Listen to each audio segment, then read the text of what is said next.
ગેરકાયદેસર રહેતા ઘૂસણખોરો સામે સુરત પોલીસ પણ એક્શનમાં છે અને સુરતના રામપુરા વિસ્તારમાં પોલીસ દ્વારા મેગા સર્ચ ઓપરેશન હાથ ધરાયું। ડીસીપી, એસીપી, પીઆઈ સહિત મોટી સંખ્યામાં પોલીસનો કાફલો સર્ચ ઓપરેશનમાં જોડાયો। ઉલ્લેખનીય છે કે જમ્મુ કાશ્મીરના પહેલગામમાં થયેલા આતંકી હુમલાની ઘટના બાદ રાજ્યભરમાં ગેરકાયદેસર રહેતા લોકો સામે સકંજો કસાયો છે। અમદાવાદ, આણંદ, વડોદરા સહિત અનેક જિલ્લાઓમાં પોલીસ ગેરકાયદેસર રહેતા લોકો સામે તવાઈ બોલાવી રહી છે। પોલીસ ગેરકાયદેસર રહેતા શંકાસ્પદ બાંગ્લાદેશીઓને ઝડપી તેમના આધાર પુરાવાની તપાસ કરી રહી છે। કાશ્મીરના પહેલગામ ખાતે થયેલા હુમલા બાદ ગુજરાત અને ખાસ કરીને સુરત પોલીસ એલર્ટ મોડ પર આવી છે અને ખાસ કરીને સુરતમાં રહેતા ગેરકાયદેસર બાંગ્લાદેશીઓની શોધખોળ શરૂ કરી છે। દ્રશ્ય સીધા જોઈ શકાય છે કે કારખાના, જ્વેલર્સના કારખાના હોય, સોના ચાંદી બનાવતા હોય કારખાના હોય, તે તમામ જગ્યાએ જઈને સર્ચની કામગીરી શરૂ કરી છે। દ્રશ્ય જોઈ જાય છે, તમામના જે ડોક્યુમેન્ટ છે એને વેરીફાઈ કરવામાં આવે છે। આપણી સાથે આર આહિર એસીપી છે કે જે ડોક્યુમેન્ટ ચેક કરી રહ્યા છે, એમની સાથે વાત કરી। આહિર સાહેબ, ડોક્યુમેન્ટ ચેક કરવામાં આવી રહ્યા છે?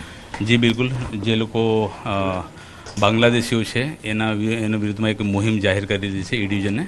તેના અનુસંધાને અમારી પોલીસની કુલ ટોટલ 7 ટીમો છે, જે અમારા મધ્યપુરામાં પોલીસ સ્ટેશનમાં જે હીરા બજાર છે, એ સિવાય જે સોની બજાર છે એમાં મોટા ભાગે બંગાળી કારીગરો છે, એ લોકોને અમે લોકો પર્સન જઈને એ લોકો કારખાનામાં વેરીફાઈ કરી છે। આ લોકોને જો આધાર પુરાવા આવી રીતે ચેક કરી છે અને જો મળે તો ઠીક છે, નહીં પણ નહીં મળે તો એના વિરુદ્ધમાં કાયદેસર કાર્યવાહી કરવામાં આવશે। કેટલા કેસમાં એવું જોવામાં આવ્યું છે કે જે બાંગ્લાદેશના લોકો હોય છે તે નકલી ડોક્યુમેન્ટ્સ બનાવીને સુરતમાં વસવાટ કરતા એવા ઘણા સંદિગ્ધો પોલીસે પકડેલા છે, તો અત્યારે જે વેરીફાઈ થાય છે જેમાં આ વસ્તુ ખાસ ધ્યાન રાખવામાં આવે છે?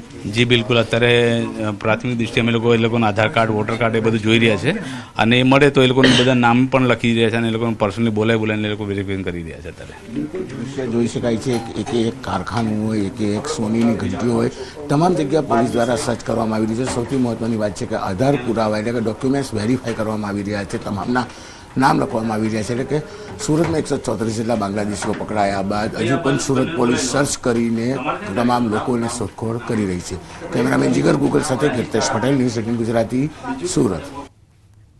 મંગળવારનો દિવસ ચંડોળા તળાવની આસપાસ ગેરકાયદેસર રહેતા લોકો માટે અમંગળ સાબિત થયો। અમદાવાદમાં બાંગ્લાદેશી ઘૂસણખોરો પર ગુજરાત પોલીસ દ્વારા મોટી કાર્યવાહી હાથ ધરાઈ। ગેરકાયદેસર બાંગ્લાદેશીઓને ડિપોર્ટ કરવાની સાથે શહેરમાંથી તેમના મૂળિયા જ ઉખેડી દેવાની કામગીરી હાથ ધરાઈ।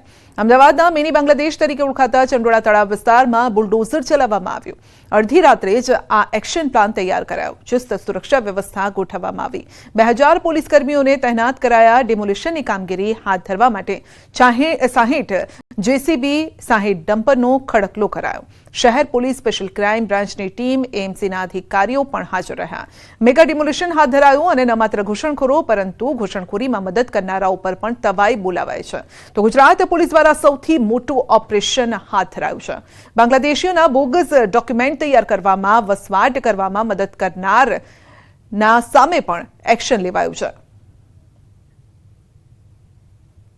ચંડોળા તળાવ વિસ્તારમાં ગેરકાયદેસર રહેતા બાંગ્લાદેશીઓ સામે કાર્યવાહી બાદ હવે દબાણ હટાવવાની કામગીરી છે તે શરૂ કરવામાં આવી છે। આપ દ્રશ્યની અંદર જોઈ શકો છો, આ જે વિસ્તાર છે ચંડોળા તળાવની આસપાસમાં જે પણ મકાનો બાંધવામાં આવ્યા હતા, જે ગેરકાયદેસર મકાનો હતા, તે તોડી પાડવાની કામગીરી હાથ ધરવામાં આવી છે ને જે આખો વિસ્તાર છે, આખા વિસ્તારની અંદર આ પ્રકારની હાલ કામગીરી કરવામાં આવી રહી છે। લગભગ 50થી વધારે જેસીબી મશીનો છે, તેના દ્વારા આ કામગીરી હાલમાં હાથ ધરવામાં આવી રહી છે। જોઈ શકાય છે દ્રશ્યની અંદર જે પ્રકારે અહીં કામગીરી કરવામાં આવી રહી છે।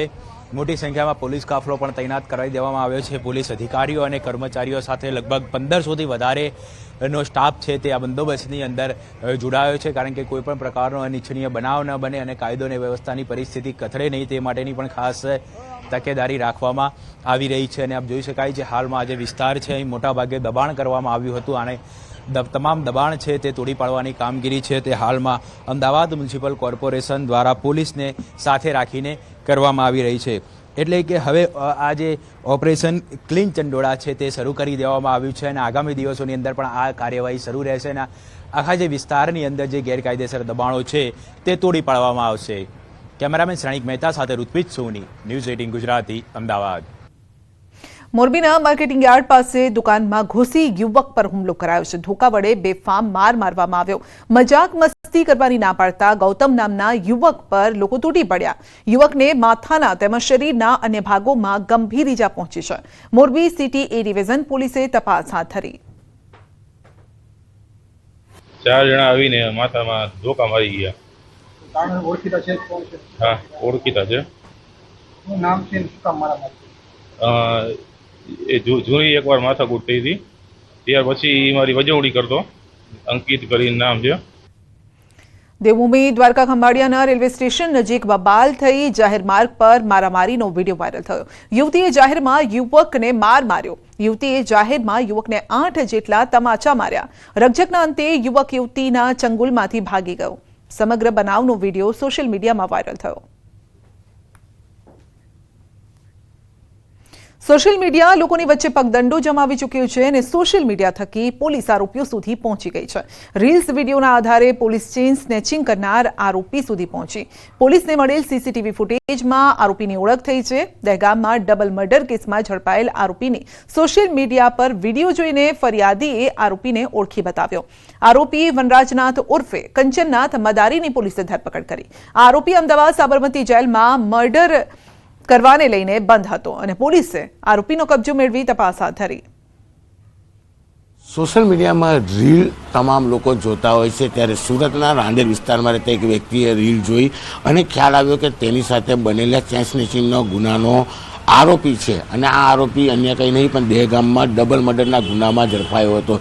જોકે ફરિયાદી તાત્કાલિક રાંદેર પોલીસ મથકે દોડી આવી. આ બાબતે ફરિયાદ કરતા પોલીસ તાત્કાલિક આરોપી સુધી પહોંચી હતી અને દહેગામથી તેનો કબજો લીધો હતો. જોકે આ 3 લોકો હતા જે સુરતમાં ચેન સ્નેચિંગની ઘટનાને અંજામ આપી ફરાર થઈ ગયા હતા. એક રીલ દહેગામ પોલીસે બનાવેલી મર્ડરના ગુનામાં પકડાયેલા આરોપીની રીલના આધારે આરોપીની ઓળખ થતાં જ રાંદેર પોલીસે આરોપીનો કબજો લીધો છે અને ગુનો જે દાખલ હતો તેમાં તપાસ શરૂ કરી છે. જોકે વનરાજ મદારીના કામ જોડે મદારીગીરી કરનાર અન્ય 2 આરોપીની પોલીસે હવે શોધખોળ શરૂ કરી છે.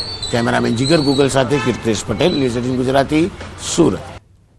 રાજકોટના ધોરાજી પોલીસની દાદાગીરી સામે આવી છે. પોલીસે તોરણિયા ગામના સરપંચના રહેણાંક મકાનને બાનમાં લીધું. અગાઉ તોરણિયા ગામ ખાતે પોલીસે